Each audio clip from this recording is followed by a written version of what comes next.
Perfect. Perfect. Perfect.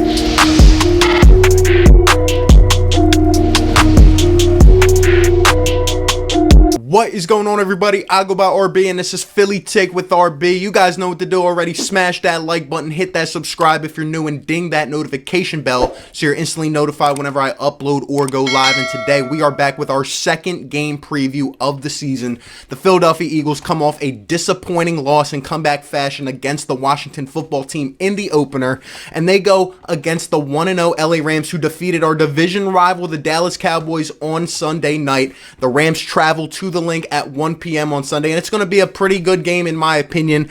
I think the Rams are going to come out and try to get Jared Goff going right away. He didn't have the best of games against the Cowboys, but he was able to do what he needed to get the win. They came out and they established a run. Malcolm Brown and the rookie Cam Akers were able to get going and put up some points after the Todd Gurley era.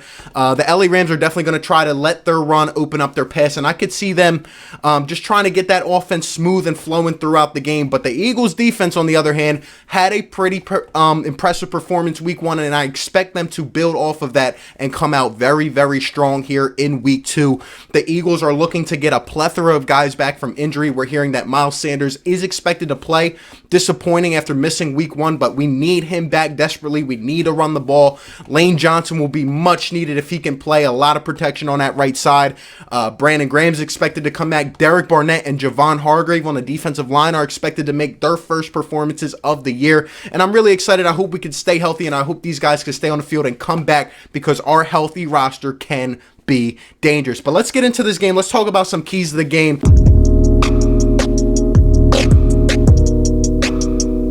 My number one key to this game, and I'm sure most of you would agree with me, is our continued success against the Rams and Aaron Donald. Aaron Donald has played 3 games against the Philadelphia Eagles since he was drafted in 2014, and he has a combined 0 sacks. But don't get it twisted. I know you guys saw the viral videos this past week of Aaron Donald throwing Ezekiel Elliott out of the way. I know you saw him just completely demolishing the Cowboys O-line. Aaron Donald and those boys on that defensive line. Don't even forget former first-round picks like a Leonard Floyd, who they picked up from the Chicago Bears. Don't forget a guy like Michael Brockers, who has been a decent piece on their defensive line. All 3 of those guys recorded a sack in week 1, and they're going to come out here and try to build on that. But Aaron Donald, the Eagles must neutralize Aaron Donald. Again, we have to protect Carson Wentz. I know all week now the Rams are probably watching that Washington tape and just seeing how they can build on that. How did Washington accumulate so much pressure as the game went on? The Rams are going to try to look at all the little details, the intricacies of that, and try to build on it and try to exploit the weaknesses of the Eagles. Hopefully our O-line can stay healthy. Hopefully a guy like Lane Johnson comes back. But we got to eliminate some of the play action. We got to give Wentz time to throw, and we got to keep it simple. And most importantly, you got to keep a guy like an Aaron Donald off of Wentz, because if he gets some big hits on Wentz, it will not be pretty. We saw the Eagles have success against the Rams the last couple times we played them, in that game where Wentz tore his ACL, and then in the other game with Nick Foles. Even though we were underdogs, I know the Eagles need to come out and get going quick, but Carson Wentz needs to be protected from our O-line anyhow, any way possible. Number 2 key to this game is to play smarter, not harder. And I mean that in a variety of ways. It starts with Carson Wentz. When the Rams try to throw all this pressure at you, you have to be smart with the football. I'm hoping to see a lot more design rollouts. I'm hoping to see Carson get out of the pocket and just stay away from these big, bulky defensive linemen of the Rams. But overall, Carson Wentz, we saw you too many times last week not throw the ball away. We saw too many boneheaded decisions on the fly. Carson Wentz, you have to be better. Carson Wentz had his worst career percentages in terms of completion percentage, yards per dropback, and QBR when he was pressured in week 1. That can simply not happen again if we want to win this football game. Even on the other hand, Jared Goff, when he wasn't under pressure, had over 10 yards per attempt in week 1. So we got to get pressure on them in terms of our defense. We just have to play smarter, understand the game. Carson Wentz, you got to throw the ball away. Then we look at Doug Peterson. If we go up to a lead in this game, just like we did last week, you cannot make terrible decisions. You cannot give a team momentum and give them life to get back in the game. We knew we had that game last week up 17-0, but we gave them that one chance, that one opportunity, and it came back to bite us. Utilize your 2 best tight ends over the middle of the field. Utilize a guy like Jalen Reagor in the slot. Hopefully Miles Sanders will be back. Utilize our running backs out of the backfield. Do the little things. I want to see a lot more pre-snap motion. I want to see guys running some screens. I want to see some wheel routes. I want to see some things just to keep the Rams defensive line and just their defensive scheme off balance. Wade Phillips has been around the game for some time and knows what he is doing. The Eagles have to get them off balance and get them out of their groove on defense, because if not, if we see a lot of play action, if we get too predictable, it is going to be a long day for the Eagles offensive line and for Carson Wentz. And overall, I just think that we have to finish out drives better. We have to finish out quarters better. And overall, if we have the momentum, take your time. Take a solid drive down the field instead of throwing it downfield 4 times in a row. That cannot happen. Stay in your groove, work it down the field, and just try to keep the Rams off balance. I think every aspect of this team, offense, defense, and special teams, need to play smarter. And my third and final key to this game for the Philadelphia Eagles to come out with a victory is to eliminate the turnovers. Yes, that is right. Eliminate the turnovers. Carson Wentz threw 2 interceptions that were very key and very timely and just hurt so bad and allowed Washington to get back in the game last week, even though they were dead in the water and could not get anything going.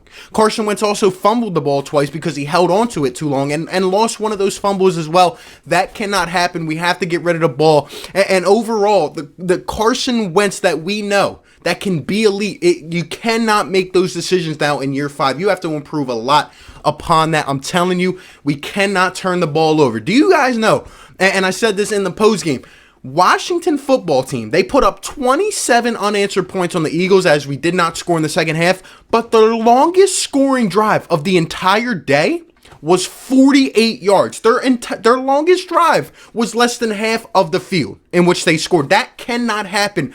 The Eagles defense actually played very well, and it's hard to see. It gets overshadowed. Slay, Maddox, the rest of the secondary, but you cannot put them in short yardage territory all game. If there's a 4th and 1, a 4th 2, this kind of goes back to my play smarter, not harder. Doug, if we don't have the momentum, if we're not going, pin them deep. Give our defense a chance. Show them that you believe in them and allow them to win the game.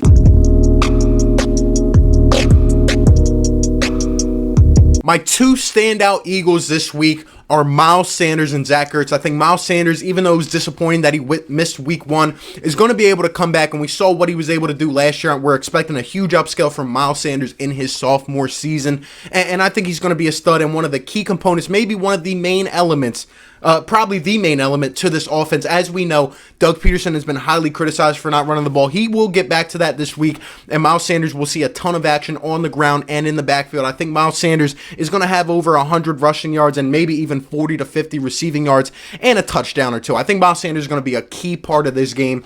And Zach Ertz, we saw Dallas Goedert, what he was able to do last week, the most yards out of any tight end.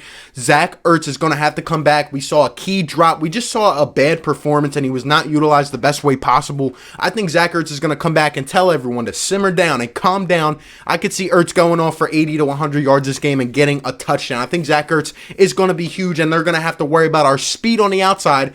Jalen Ramsey's probably going to go up against Djax or Rieger or whoever else, but they're going to forget about a guy like Zach Ertz and Dallas Goedert. I think they're going to put a lot of pressure on Goedert and force Ertz to make plays and make yards after the catch.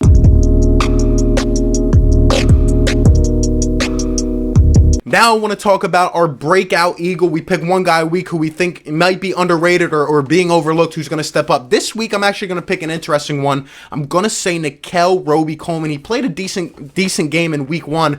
But going up against his former team, all week we've been hearing about the motivation and how they didn't offer him a contract, no option, nothing, just let him walk. And he said he used that as motivation, and he's been one of the more underrated signings. And I think he's coming back with vengeance. He's been giving us a lot of the secrets of the LA Rams. I think he knows just how to play Jared Goff. I think he knows just how to play some of these weapons. And I'm expecting Nickell Robey-Coleman to come out, make some huge tackles, just get up, get hype in the face of the Rams. And here, maybe a bold take here, Nickell Robey-Coleman might pick one off and go all the way. How about that? I'm going to say Nickell Robey-Coleman for my breakout Eagle.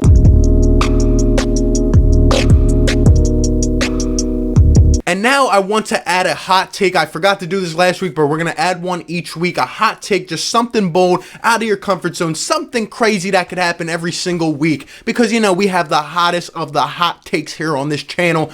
This week, I'm going to say for my hot take that Zach Ertz and Dallas Goedert both go for a touchdown. I think they're both going to be utilized a lot more. We're going to try to simplify things, get them going in the slants and the dig routes, and get the middle of the field game going, and not, kind of shy away from it down the stretch.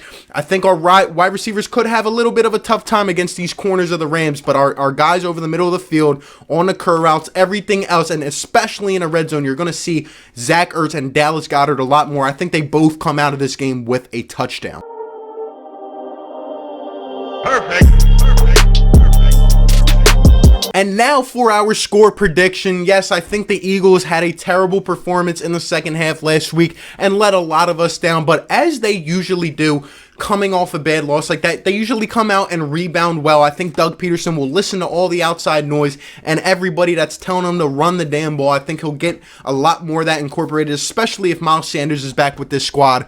I think the Eagles are actually going to put up some points. I think Carson Wentz is taking this personal, and I think he's going to come out and have a much better game this week. Overall, I think things are going to click. It's definitely going to be a pretty good game down the stretch, but I am picking the Philadelphia Eagles to win this game by a score of 31-27. I know it sounds a little bit high scoring, but I think things are going to kind of get ramped up. I think Goff and Wentz are going to kind of take some shots against each other, but overall, I think the Eagles at the link make a nice stop down late in the fourth quarter, a key defensive stop, whether it's a turnover, whether it's just a turnover on downs or whatever. I think the Eagles D is going to make a key stop late and win this game for us. I'm going to pick the Eagles 31-27 in this game, advance to 1-1, and get back on track. But that's just my thoughts. You guys let me know all your thoughts down below. Appreciate you guys for tuning in. Be sure to like, comment, and subscribe, and I'll catch you on the next one.